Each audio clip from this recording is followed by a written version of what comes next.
दुनिया के 3 सबसे छोटे पैरट्स। नंबर 3 पे आता है हमारा प्यारा लवबर्ड।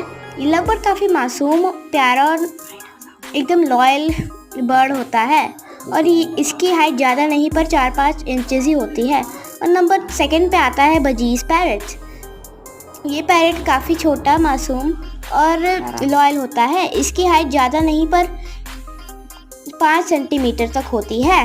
और अगर आपको पसंद आए तो लाइक, शेयर, सब्सक्राइब ज़रूर करना। और नंबर 1 पे आता है पिगी पैरट। यह एक ऐसा पैरट है जिसकी हाइट ज़्यादा नहीं पर 2 इंचेस होती है।